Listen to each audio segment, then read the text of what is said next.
नमस्कार, मैं हूं श्रुति शर्मा और आप मेरे साथ देख रहे हैं न्यूज एट 5। कैश ट्रांजैक्शन पर लगने वाले टैक्स कलेक्टेड एट सोर्स यानी टीसीएस पर सीबीडीटी ने सफाई दी है। सीबीडीटी ने कहा है कि 2 लाख रुपए तक के कैश पेमेंट पर कोई टीसीएस नहीं कटेगा। यानी अगर आप 20 लाख रुपए के मकान के लिए 18 लाख रुपए चेक से और 2 लाख रुपए कैश में पेमेंट करते हैं तो भी आपको राहत मिलेगी। 2 लाख रुपए के कैश पेमेंट पर आपका टीसीएस नहीं कटेगा।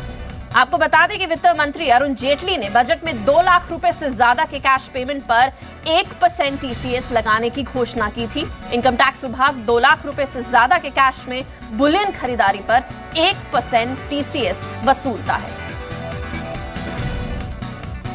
और ज्यादा जानकारी के लिए चलते हैं हमारे संवाददाता आलोक के पास। आलोक, क्या माना जाए अब कैश ट्रांजैक्शन पर अब एक राहत की खबर?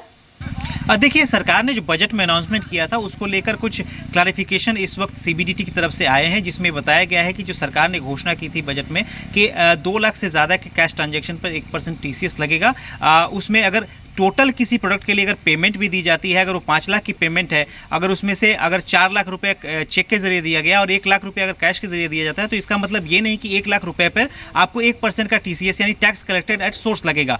तो यही क्लैरिफिकेशन सीबीडीटी ने अपनी तरफ से दिया है। और इसके तहत अगर देखा जाए तो जो पहले जो अनाउंसमेंट की गई थी कि 2 लाख से ज़्यादा के कैश ट्रांजेक्शन पे अगर आपको 1% टीसीएस देना पड़ेगा, वो अभी भी बिल्कुल लगा हुआ है। 2 लाख से अगर आप ज़्यादा का कैश पेमेंट करते हैं तो उस पर आपको टीडीएस देना पड़ेगा।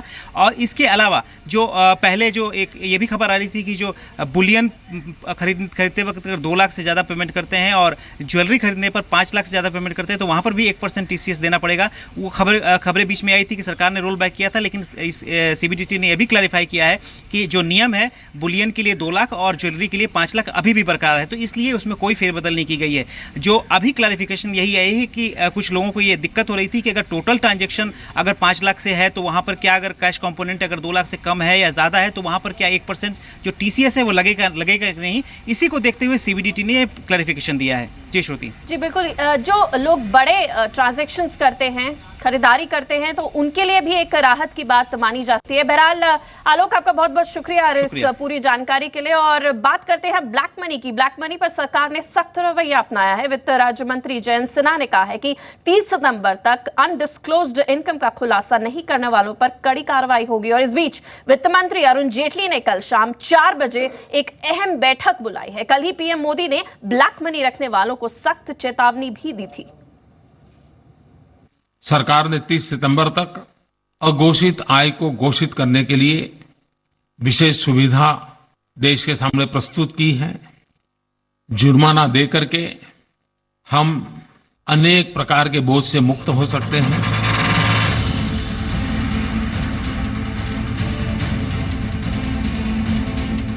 ब्लैक मनी पर पीएम मोदी की सख्त चेतावनी के बाद आईटी विभाग ने अपनी वेबसाइट पर टाइम बम लगा दिया है।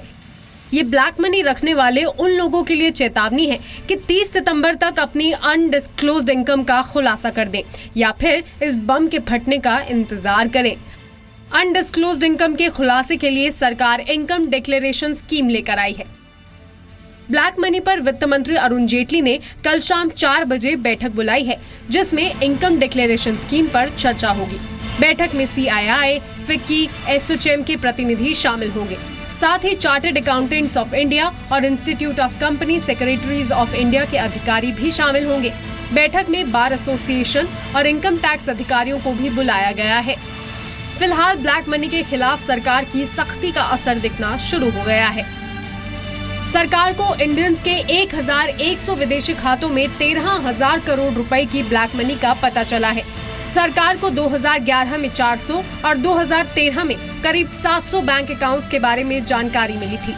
2011 में फ्रांस सरकार ने एसएचबीसी के खातों की जानकारी दी थी, जबकि 2013 में international consortium of investigative journalist यानी ICIJ ने अपनी वेबसाइट पर 700 बैंक खातों को पब्लिश किया था।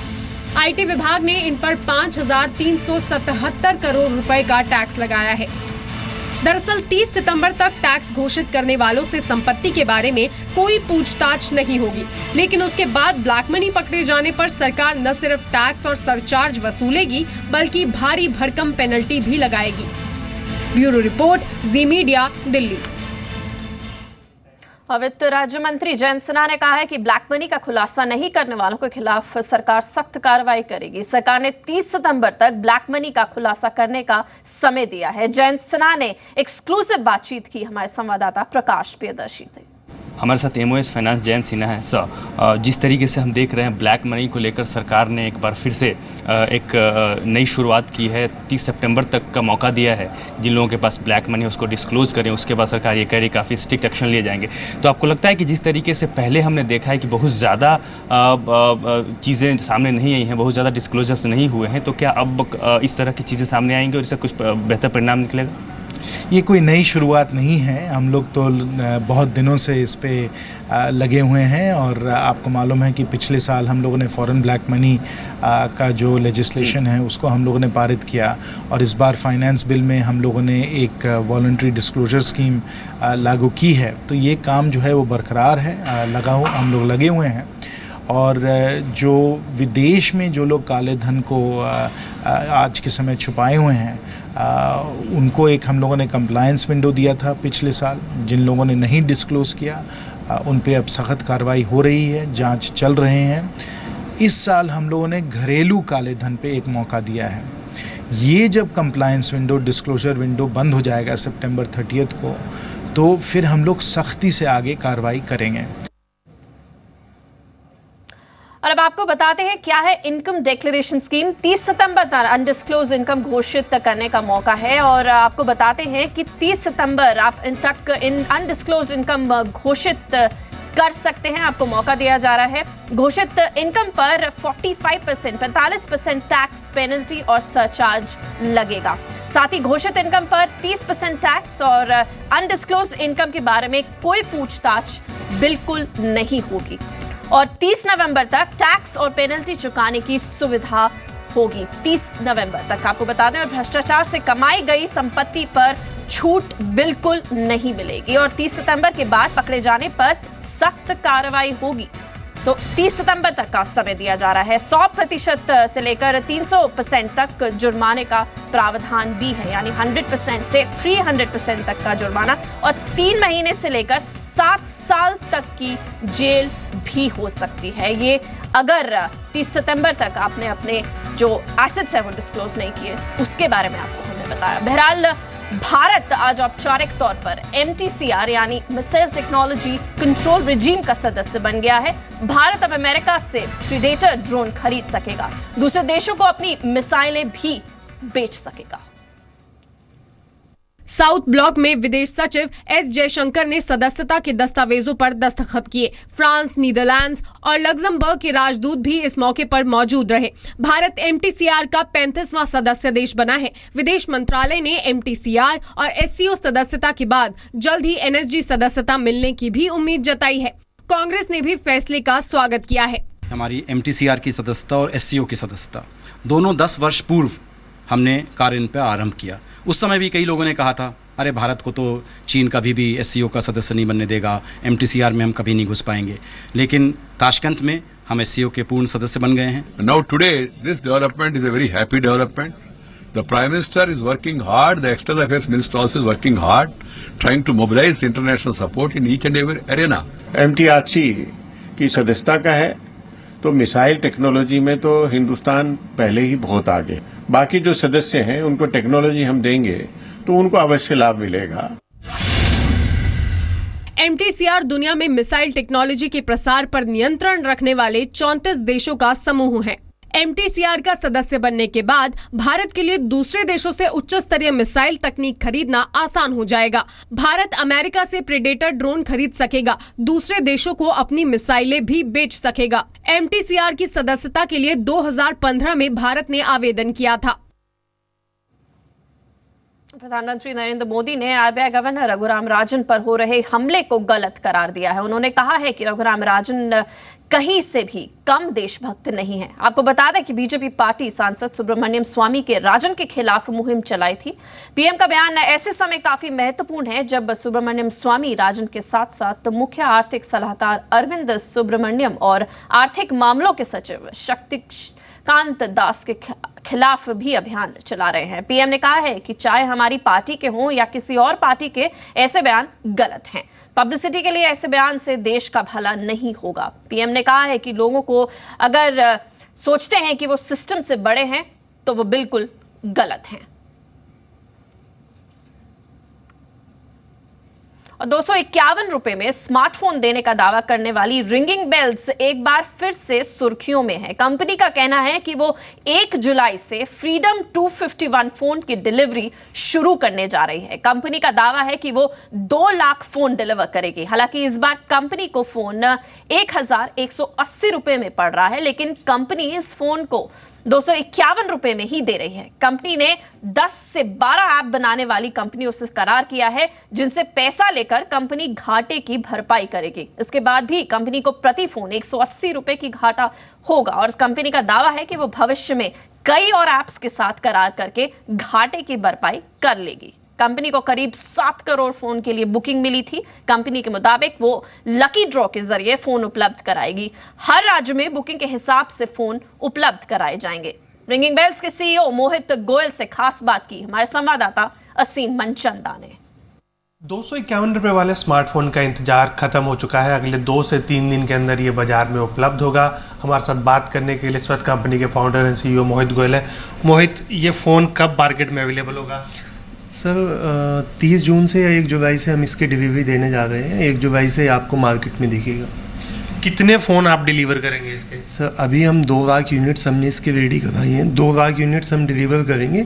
उसके बाद में हम आगे की प्लानिंग करेंगे हम और कितने डिलीवर कर सकते हैं। करीबन 7 करोड़ लोगों का जिन्होंने इंटरेस्ट दिखाया था इस फ़ोन को ख़रीदने में, तो डिलीवरी जो है वो कैसे की जाएगी, कैसे फिल्म मिलेगा ये फ़ोन लोगों को? देखिए, जितने भी हमारे जिस स्टेट से हम पर स्टेट में 10,000 फ़ोन देंगे। जिस भी स्टेट में जितने, सपोज जैसे यूपी में 2 करोड़ 80 लाख रजिस्ट्रेशन थे, तो हम उसमें एक सॉफ्टवेयर के थ्रू उसका ड्रा करेंगे। जिन भी 10,000 के नंबर पहले आएंगे हम उनको ये फ़ोन डिलीवर कर देंगे।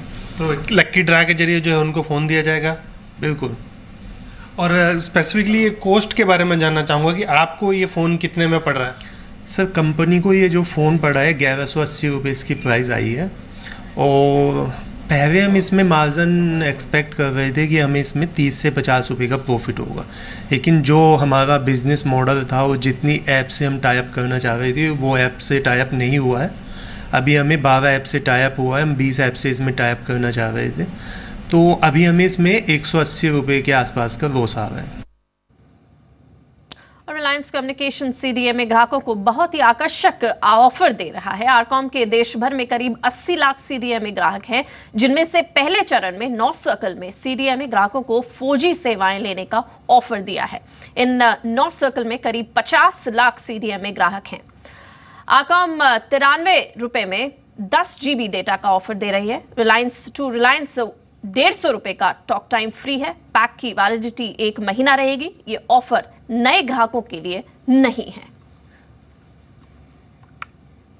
और अगर रुक करते हैं जम्मू कश्मीर का, पंपोर हमले की गूंज आज जम्मू कश्मीर विधानसभा में भी देखने को मिली। पाकिस्तान के खिलाफ विधानसभा में जमकर नारेबाजी हुई। वहीं गृह मंत्रालय के अधिकारियों का एक दल कल जम्मू कश्मीर को दौरा करेगा। बीजेपी विधायकों ने पीओके में सर्जिकल स्ट्राइक का प्रस्ताव पेश किया है। आज्ञा दी जाए, भारतीय वायुसेना को परमिट किया जाए और वहां के अंदर जितने भी आतंकी ठिकाने हैं वहां भारतीय वायुसेना बमबारी करे और पाकिस्तानी ऑक्युपाइड कश्मीर के अंदर आतंकी ठिकानों को ध्वस्त करे। गृह मंत्री राजनाथ सिंह ने आतंकी हमले के बाद पाकिस्तान को खुली चेतावनी दी, तो रक्षा मंत्री मनोहर पर्रिकर ने भी सख्त रुख अपनाते हुए हमले का जवाब देने की बात कही। कांग्रेस ने निशाना साधा, कहा मोदी सरकार जवाब देने की जगह सिर्फ बयानबाजी करती है। पहली गोली तो अपनी तरफ से नहीं चलनी चाहिए, लेकिन एक भी गोली यदि पाकिस्तान की तरफ से चलती है तो फिर अपनी गोलियों को काउंट भी नहीं किया जाना चाहिए, गिना भी नहीं। वो बहुत गलत जो हुआ है वो बहुत दुखदायक है। और कोई अगर पार्टी कर रहा है तो हम उसको देख लेंगे, जब जवाब देना है दे देंगे। पिछले 2 साल से जो आज राजनाथ जी कह रहे हैं वो तो पिछले 2 साल से उनका हर प्रवक्ता बोलता है, लेकिन गोलियां बराबर चलती रहती हैं और हमारे जवान जो हैं बेगुनाह मारे जाते हैं। शनिवार शाम सीआरपीएफ के जवान अवंतीपुरा फायरिंग रेंज से अभ्यास करके लौट रहे थे। पंपोर में आतंकियों ने घात लगाकर जवानों से भरी बस पर हमला कर दिया।